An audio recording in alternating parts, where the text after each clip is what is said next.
The space around the Zirian Nebula was filled with alien ships. 12 different species had come to watch what they thought would be a simple military show. Their vessels floated in the dark void, keeping a safe distance from the combat zone. The ships looked strange and beautiful, with hulls that glowed in different colors and shapes that seemed impossible. Jake Morrison stood on the bridge of the UES Liberty.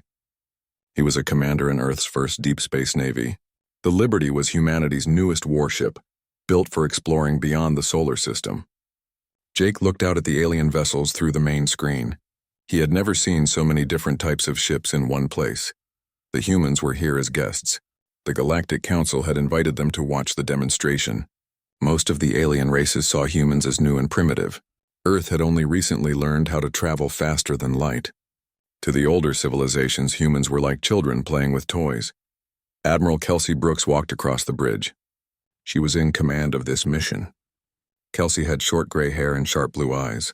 She had spent 30 years in Earth's Navy before joining the space fleet. She stopped next to Jake and looked at the largest ship in the distance.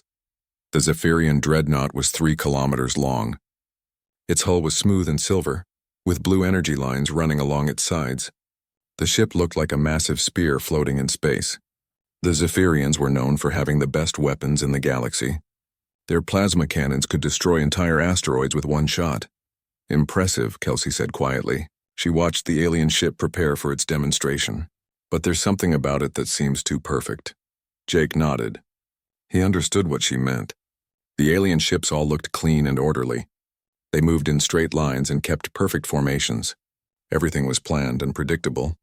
It reminded him of parade formations rather than real combat. Ryan Cooper sat at the communication station. He was young, maybe 25, with red hair and freckles. Ryan had been monitoring alien radio channels since they arrived. Most of the messages were about betting on how long the demonstration would take. The aliens seemed to think war was like a sport with rules. "Admiral," Ryan called out.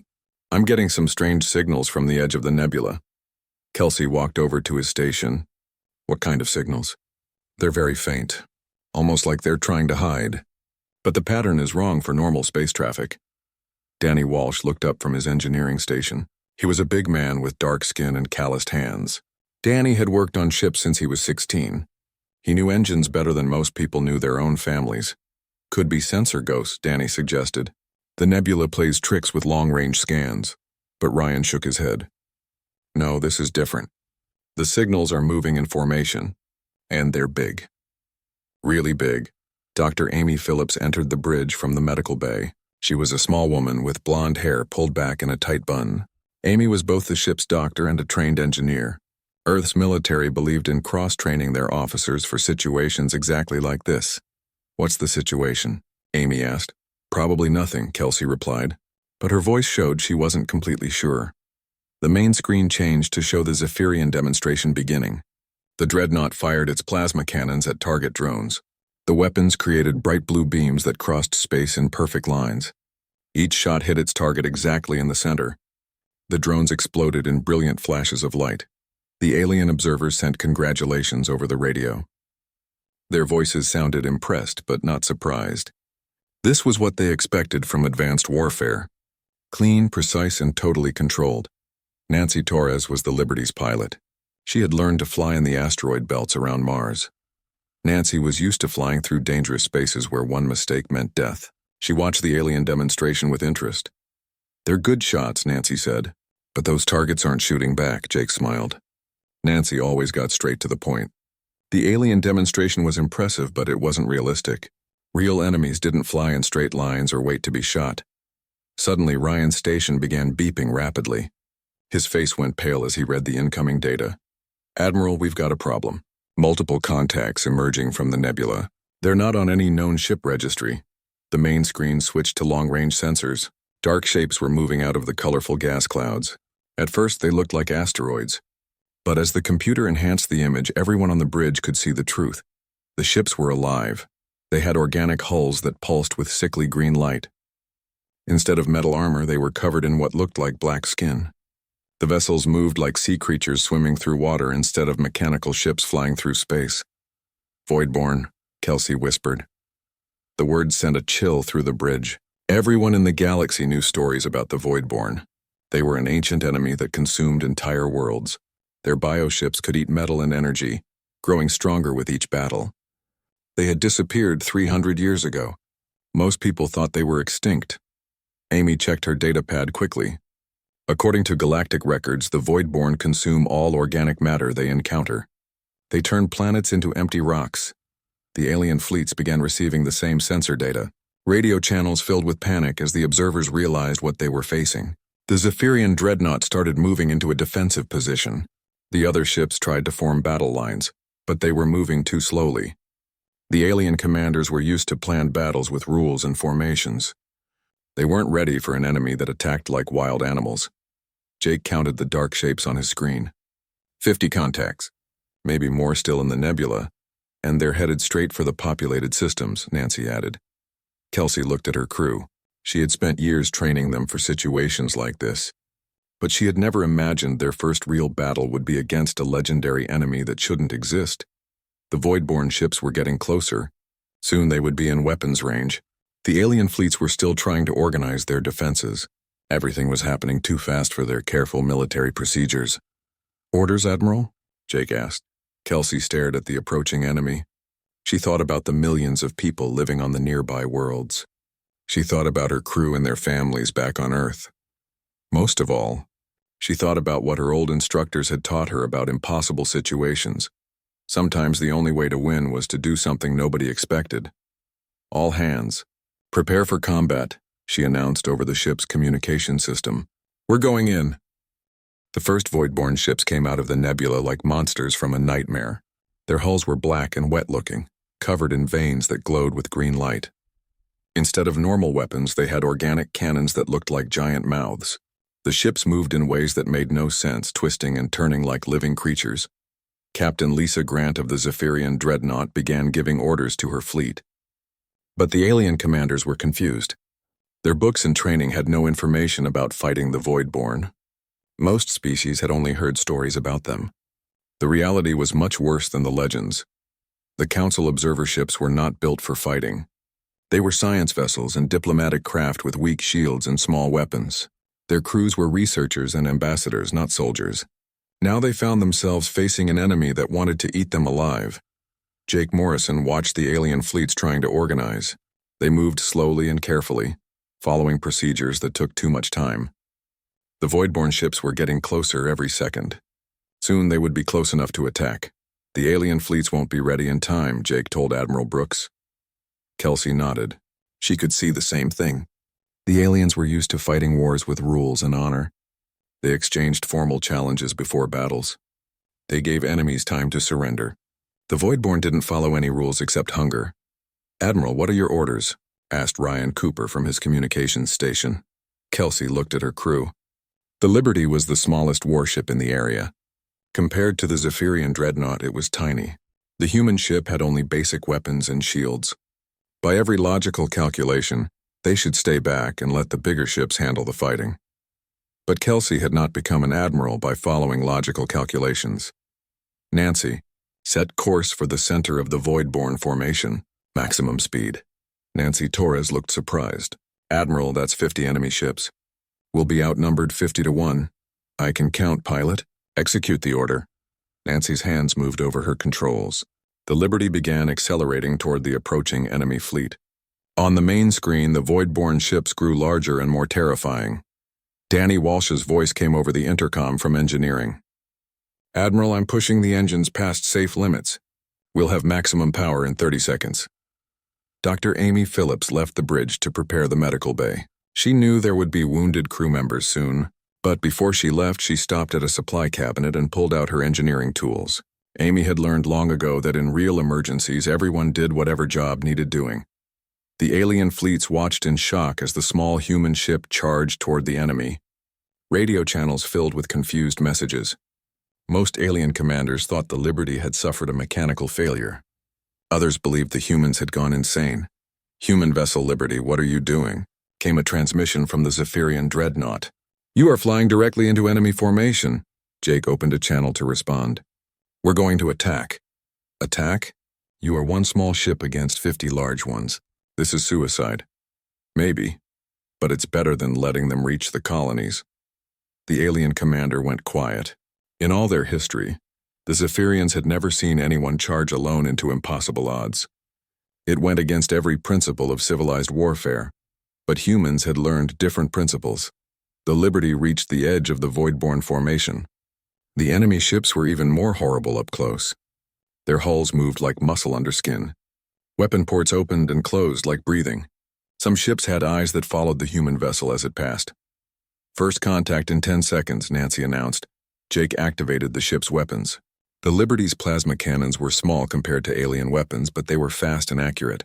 Human weapon designers had focused on rapid fire instead of massive power. Fire at will, Kelsey ordered. The Liberty's guns began shooting. Bright energy beams lanced out at the nearest Voidborn ship. The alien vessel's organic armor absorbed some hits, but other shots burned through to important systems underneath. The Voidborn ship screamed. The sound came through space somehow, even though there was no air to carry it. The noise was like a wounded animal mixed with grinding metal. It made everyone on the Liberty's bridge feel sick. "That's new," Danny said over the intercom.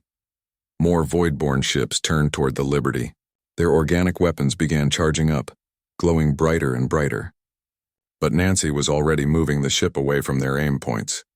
The human pilot threw the Liberty into a spinning dive between two enemy vessels. She used the Voidborn ship's own bulk to block their companions' shots. Green energy beams meant for the Liberty hit other Voidborn ships instead. "How did you know they would shoot each other?" Jake asked. Nancy grinned. "Pack animals always have friendly fire problems when they get excited." The Liberty curved around a large Voidborn ship, staying close to its hull. The enemy couldn't shoot without hitting their own vessel. Nancy had learned this trick flying through asteroid fields where space pirates hid among the rocks. Amy Phillips came back to the bridge carrying a toolkit. "I've been thinking about biological systems," she said.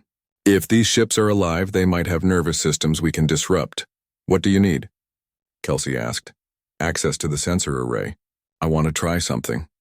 Jake left his station to help Amy with the sensor controls. Together, they began modifying the ship's scanning equipment. Instead of looking for enemy ships, they tried to map the biological processes inside Voidborn hulls. The Liberty continued its impossible dance through the enemy formation. Nancy used every trick she had learned flying in dangerous places. She hid behind debris, used gravity wells to change direction, and turned the ship's waste heat into a smokescreen. The alien observer fleets watched in amazement. They had never seen a ship move like the Liberty.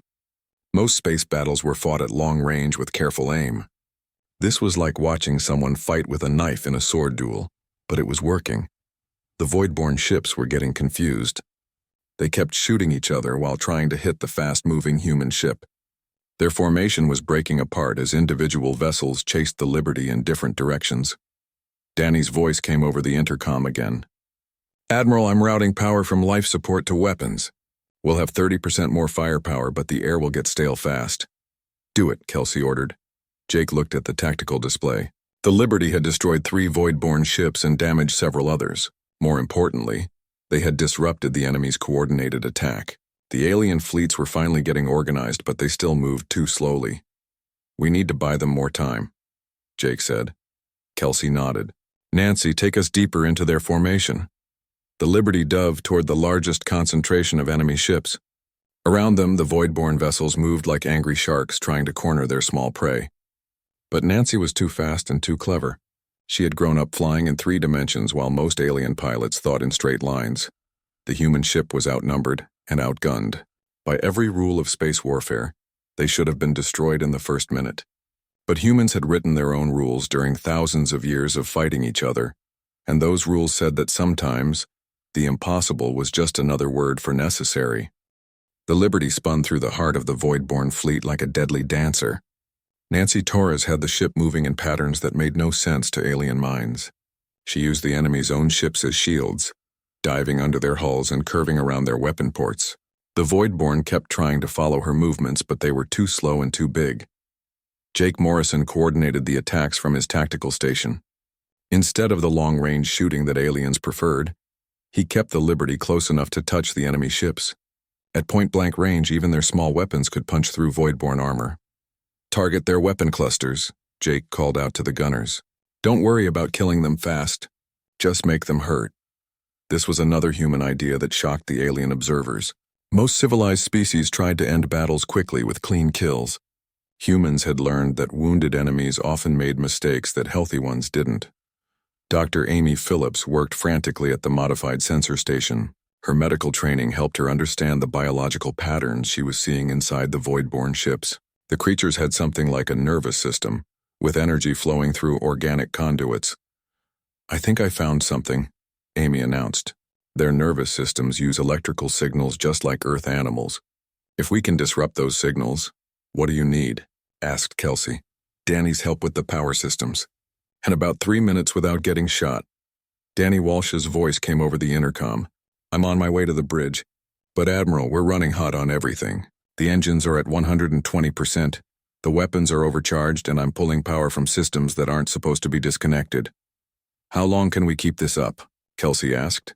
"Maybe 20 minutes before something important breaks." Nancy threw the ship into another impossible turn, using a void-born vessel's gravity field to change direction without slowing down. The enemy ships were getting frustrated. Their organic weapons glowed brighter as they tried to track the fast-moving target. "They're getting angry," Nancy observed. "Angry animals make more mistakes." Jake had noticed the same thing. The void-born ships were starting to break formation as individual vessels chased the Liberty. They were no longer working together as a coordinated fleet. Danny arrived on the bridge carrying a toolbox and several pieces of equipment that looked like they had been torn out of walls. His uniform was stained with grease and coolant. He immediately began connecting wires to Amy's sensor array. "What exactly are we trying to build?" Danny asked. "An electromagnetic pulse generator that can target biological neural networks," Amy explained while connecting cables. "If this works, we can give the void-born ships something like seizures." The ship shook as enemy fire grazed their shields. Nancy was running out of room to maneuver. More void-born ships were closing in from all sides. "How much longer?" Jake asked. 2 more minutes, Amy replied. Outside, the alien observer fleets were finally getting organized. The Zephyrian dreadnought had formed up with several other large ships. They began firing their heavy weapons at the void-born vessels on the outside of the formation. But their shots were careful and precise, aimed at specific targets from safe distances. They were fighting the way they had been trained, with honor and proper procedures. The Voidborn didn't care about honor. Ryan Cooper monitored the communications between alien ships. "The other fleets are asking for instructions," he reported. "They want to know what we're doing."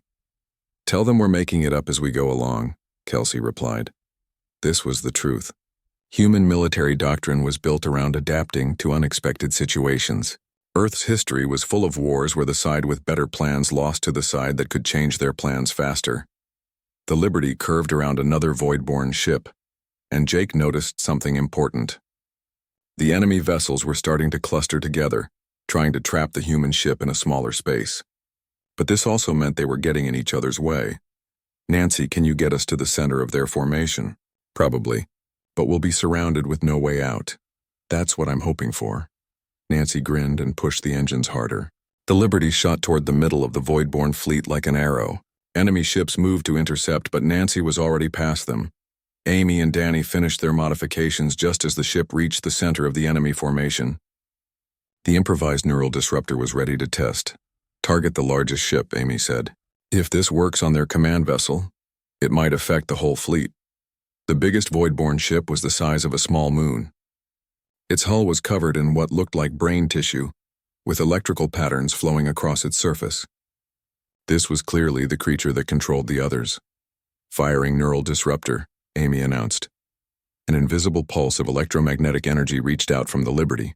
It hit the command ship's organic hull and began interfering with its nervous system. The giant creature started twitching and shaking. The electrical patterns on its surface became chaotic. Then it began screaming. The sound was worse than anything they had heard before. It went through the ship's hull and into everyone's bones. But more importantly, it affected the other Voidborn ships. Without their command creature's guidance, the smaller ships began acting confused. Some started attacking each other. Others simply stopped moving. A few began flying in circles as their damaged nervous system sent random signals. "It's working," Amy shouted over the noise. The alien observer fleet saw their chance. The Zephyrian dreadnought led a charge into the confused Voidborn formation. Other ships followed, their weapons blazing. Now that the enemy was disorganized, the aliens' superior firepower began to show, but the battle wasn't over yet. The command ship was hurt but not dead. It began to recover from the neural attack, and its influence over the other creatures started returning. "We need to hit it again," Amy said. "But the disruptor is overloaded. It needs time to recharge." Danny looked at his instruments. "We don't have time. The engines are about to fail and the weapons are running on emergency power." Jake studied the tactical display. The Liberty was surrounded by dozens of enemy ships, most of which were starting to recover their coordination. The alien fleets were helping, but they were still too far away to provide immediate support. "Admiral," Nancy said quietly, "I've got an idea, but you're really not going to like it." Kelsey looked at her pilot. Nancy had the same expression she wore when flying through asteroid fields during storms. It was the look of someone who was about to do something impossible. "What do you have in mind?" "We ram the command ship. Full speed, right into what looks like its brain center. The Liberty's hull should punch through their organic armor." The bridge went quiet. Ramming attacks had gone out of style when humans developed energy weapons. It was considered primitive and desperate. "We'll be destroyed," Jake pointed out.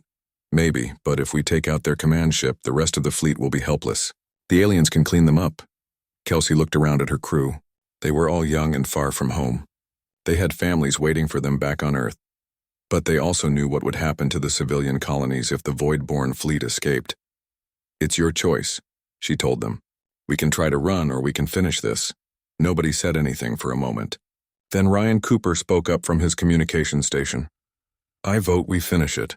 We came out here to explore the galaxy. This seems like exploring to me." One by one, the rest of the crew agreed. They were scared, but they were also determined. This was what humans did when faced with impossible choices. They chose to fight. Nancy Torres pushed the Liberty's engines beyond every safety limit. The ship accelerated toward the massive Void-born command vessel like a bullet aimed at a giant's heart. Behind them, the smaller enemy ships tried to follow, but they were still confused by the neural attack. Danny Walsh ran through the corridors, manually overriding every safety system he could find. The ship's computer kept warning about dangerous power levels and structural stress. Danny ignored all the warnings. In a few minutes, it wouldn't matter if the ship's systems were damaged. Dr. Amy Phillips made a discovery that changed everything. While studying the neural patterns of the command ship, she realized something important about Void-born biology. The creatures weren't just connected mentally. They shared the same nervous system across multiple ships. "Admiral," Amy called out urgently, "I was wrong about the ramming attack. We don't need to destroy the command ship. We just need to get close enough for a direct neural interface." Kelsey looked confused. "What kind of interface?" "If I can connect our computer systems directly to their nervous system, I might be able to overload their entire network." "It would be like giving all of them a massive stroke at the same time." Jake studied the tactical display. They were almost in range of the command ship's weapons. The creature's organic cannons were charging up, preparing to vaporize the approaching human vessel. "How close do we need to get?" Jake asked. "Physical contact. The neural signals are too complex to transmit through space." "I need a direct connection," Nancy laughed grimly. "So we're still ramming them, just for a different reason." The command ship opened fire. Massive bolts of green energy shot toward the Liberty. Nancy threw the ship into a corkscrew pattern, dodging between the energy beams. One shot passed so close that it overloaded several hull sensors. 30 seconds to impact, Nancy announced. Amy and Danny worked frantically to prepare their neural interface device. They connected the ship's main computer to the modified sensors, creating a system that could translate human digital signals into biological neural patterns. "This is completely theoretical," Amy warned. "I have no idea what will happen when we connect to their network. Will it hurt them?" Kelsey asked. "I hope so." Ryan Cooper monitored communications from the alien fleets. The other ships were moving to support the Liberty's attack, but they were still too far away. The human ship would have to face the command vessel alone. "Incoming transmission from the Zephyrian dreadnought," Ryan reported. "Put it through." Captain Lisa Grant's voice filled the bridge. "Human vessel, we are moving to assist. Can you delay your attack until we arrive?" Kelsey looked at the tactical display. The Zephyrian ships were 5 minutes away. The Liberty would be destroyed long before then if they tried to maintain their current course. "Negative, Zephyrian vessel. We're committed to this approach. Use your heavy weapons to hit the command ship after we make contact. Understood. Your sacrifice will be remembered. Kelsey smiled sadly. The alien captain assumed they were all going to die. She might be right. The Liberty closed the final distance to the command ship. Up close, the creature was even more terrifying. Its hull was covered in what looked like exposed brain tissue. Electrical patterns flowed across its surface like thoughts made visible. The ship was thinking, and its thoughts were about death and hunger. 10 seconds to contact, Nancy called out. The command ship's smaller weapons began firing. Energy bolts and organic projectiles filled the space around the Liberty. Nancy dodged what she could, but some hits got through. The ship's shields flared and failed. Shields down. Hull damage on decks 3 and 4. Jake reported. 5 seconds. Amy's fingers flew over her controls, making final adjustments to the neural interface. Everything depended on the next few moments. Contact. The Liberty slammed into the command ship's hull. Instead of the solid impact everyone expected, the human ship punched through the creature's soft outer skin. They found themselves inside a massive organic cavity filled with flowing liquids and pulsing tissues. "We're inside the thing," Nancy said with amazement. Amy activated the neural interface. Immediately, the Liberty's computer systems were flooded with alien thoughts and sensations. The command ship's mind was vast and old, filled with memories of consuming entire worlds. But it was also vulnerable. Amy began feeding contradictory signals into the creature's nervous system. She told its heart to stop beating while commanding its brain to speed up. She sent signals that made the creature think it was starving, while other signals said it was too full to move. The command ship began convulsing. Its massive hull shook and twisted as its nervous system received impossible instructions. The electrical patterns on its surface became chaotic storms of conflicting signals. Most importantly, the neural chaos spread to the other void-born ships. They were all connected to the command creature's mind. When it suffered, they all suffered. Throughout the fleet, void-born vessels began shutting down or attacking each other. Some simply stopped moving as their pilots received signals that made no sense. Others began eating their own hulls as their hunger instincts turned inward. The alien observer fleet saw their chance. The Zephyrian dreadnought arrived and began pouring fire into the helpless void-born ships. Other vessels followed, their weapons blazing. The creatures that had terrorized the galaxy for centuries were finally vulnerable. Inside the command ship, the Liberty's crew felt the creature dying around them. The organic walls began dissolving as the creature's body turned against itself. Acidic fluid started eating through the ship's hull. "We need to get out of here," Danny warned. "The hull can't take much more of this." But Nancy shook her head. "The creature is trying to purge us. Its immune system is activating." Organic antibodies the size of shuttlecraft began moving toward the Liberty. They looked like living ships with acid for blood. If they reached the human vessel, they would dissolve it completely. Jake had an idea.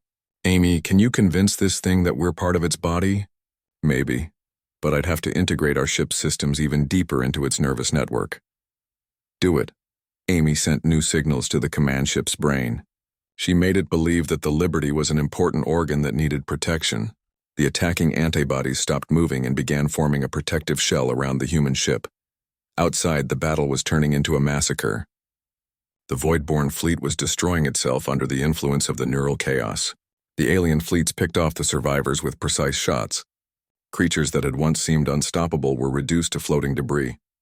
The command ship's death throes grew weaker. Its massive heart finally stopped beating. The electrical storms in its brain faded to nothing. After consuming worlds for millions of years, the ancient creature was finally dead. "It's over," Amy announced. The Liberty's hull began to crack as the dead creature's body started to collapse. But Nancy was ready. She fired the engines and drove the ship out through the wound they had created. They emerged into open space just as the command ship imploded. Around them, the void-born fleet was finished. A few ships still moved, but they were brain-dead hulks drifting aimlessly through space. The alien fleets were systematically destroying the survivors. Ryan's communication station lit up with messages from the other ships. The aliens were sending congratulations and requests for information. They wanted to understand how the humans had defeated an enemy that had seemed invincible. Kelsey opened a channel to all ships. "This is Admiral Brooks of the U.S. Liberty. The immediate threat has been neutralized. We're transmitting our tactical data to all vessels." Captain Grant's voice came through from the Zephyrian dreadnought. Admiral Brooks, we owe you a debt that cannot be repaid. How did you know their weakness? Kelsey looked around at her crew. They were battered and exhausted, but they were alive. More importantly, they had saved millions of lives in the nearby colonies. We didn't know, she admitted. We just tried things until something worked. There was silence on the communication channel. The idea of making up tactics during battle was completely foreign to most alien minds. They spent years planning for every possible scenario. Humans planned for the impossible scenarios. The battle was won, but Kelsey knew this was just the beginning. The galaxy had seen what humans could do when faced with impossible odds. Some species would want to learn from them. Others would see them as a threat. Either way, humanity's place among the stars had changed forever. 3 weeks after the battle, Admiral Kelsey Brooks stood in the main chamber of the Galactic Council. Representatives from dozens of species sat in floating platforms arranged in a vast circle. The chamber was designed to show the unity and order of galactic civilization. Today, that order was being questioned. The council had called an emergency session to discuss what they were calling the human incident.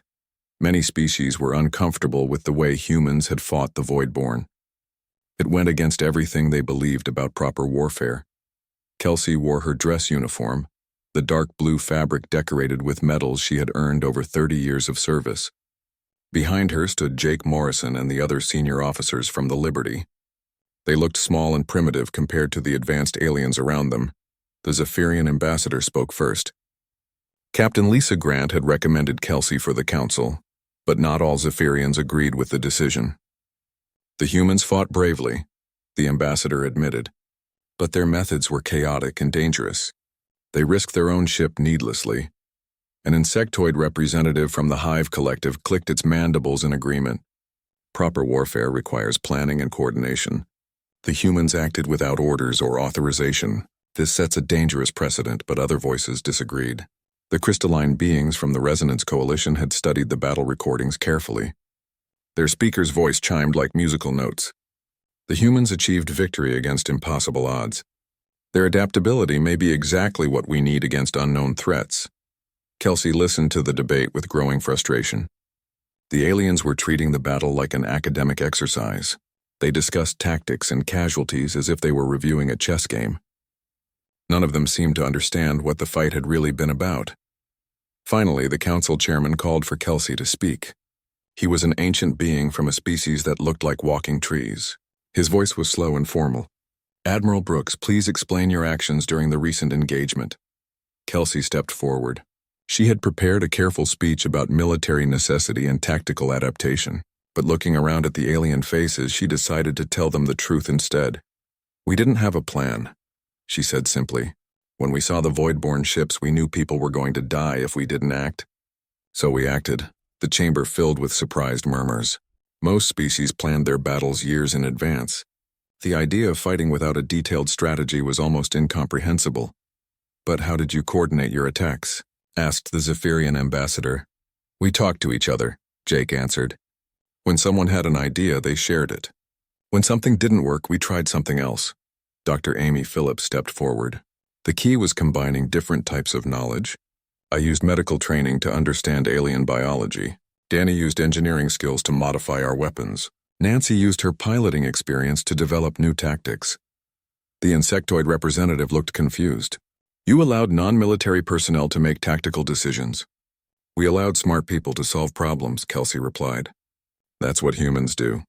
Danny Walsh had been quiet during most of the meeting, but now he spoke up. With respect, most of your ships have crews that only know their own jobs. Our engineers know how to fight. Our doctors know how to fix weapons. Our pilots know how to use physics as a tool. The Crystalline Coalition speaker chimed thoughtfully. This cross-training approach is unusual, but the results speak for themselves. Over the following hours, the council debated what to do about the human military doctrine. Some species wanted to adopt human methods immediately. Others worried that such chaotic tactics would destroy their careful military traditions. Nancy Torres found herself explaining human piloting techniques to a group of alien flight instructors. They were amazed by her ability to use gravitational fields and debris as tactical tools. Most alien pilots flew in straight lines and avoided obstacles. But how do you calculate the risks? asked a Zephyrian flight commander. Nancy grinned. You don't calculate, you feel. After a while, you develop instincts for what will work and what won't. The alien looked horrified. You make life or death decisions based on feelings. Feelings backed up by experience, Nancy clarified. I've been flying in dangerous places since I was 16.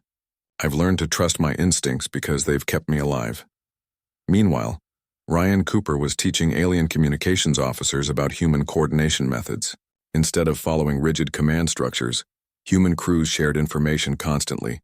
Everyone knew what everyone else was doing. But this creates chaos, protested a Hive collective coordinator. How do you maintain order without clear hierarchies? We don't maintain order, Ryan explained. We maintain purpose. As long as everyone understands the goal, they can figure out their own way to help achieve it. Dr. Amy Phillips presented her research on combining different fields of knowledge. The alien medical officers were fascinated by her weapon modifications, but they were also concerned about the ethics of using medical knowledge for warfare. On Earth, we learned that survival sometimes requires using every tool available, Amy explained.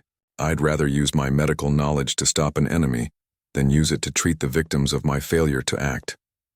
As the days passed, word of the human methods spread throughout the galaxy. Some species began experimenting with cross-training and flexible tactics. Others remained committed to their traditional approaches. The real test came when another crisis emerged. Pirate fleets had been attacking trade routes near the Galactic Rim. Traditional naval forces had been unable to stop them because the pirates used hit-and-run tactics that avoided direct confrontation. The Council decided to send a mixed fleet to deal with the problem. Half the ships would use traditional tactics. The other half would be trained by human advisors in adaptive warfare. Kelsey found herself commanding this experimental fleet. Her crew from the Liberty was scattered among different ships, teaching alien officers how to think like humans. It was challenging work because most aliens had trouble with concepts like improvisation and creative problem-solving.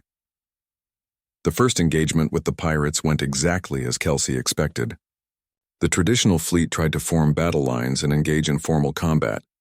The pirates simply ran away, but the human-trained ships pursued using unpredictable tactics and unconventional maneuvers. Jake Morrison, now serving as tactical advisor on a Zephyrian cruiser, taught the alien crew to think like pirates. Instead of trying to catch the enemy in open space, they began setting traps and using deception.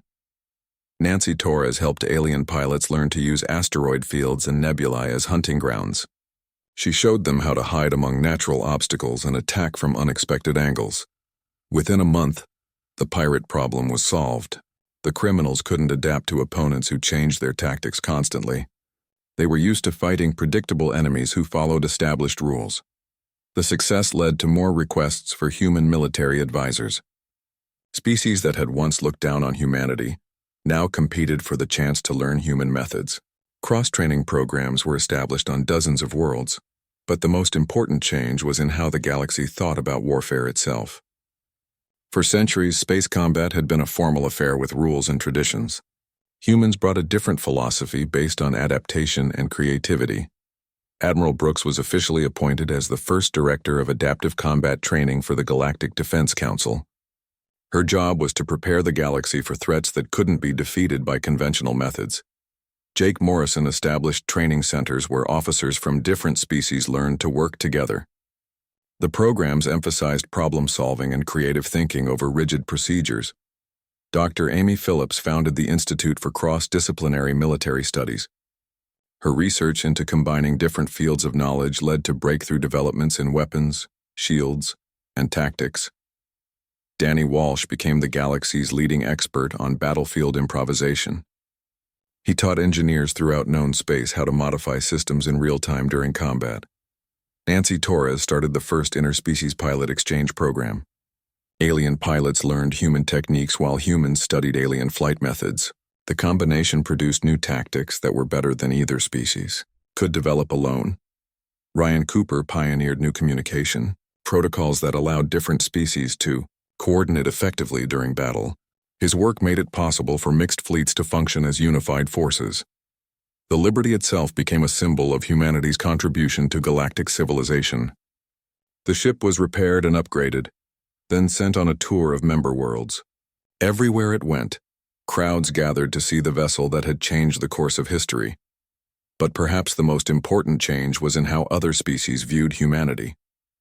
They no longer saw humans as primitive newcomers to be tolerated. Instead, they recognized Earth's children as valuable allies who brought unique strengths to the galactic community. The galaxy was a more dangerous place than anyone had realized. Ancient enemies like the Voidborn still lurked in the dark spaces between stars. New threats emerged regularly from unexplored regions. Traditional military forces, no matter how advanced, weren't always enough to face these challenges. Humanity had shown that sometimes the best weapon against the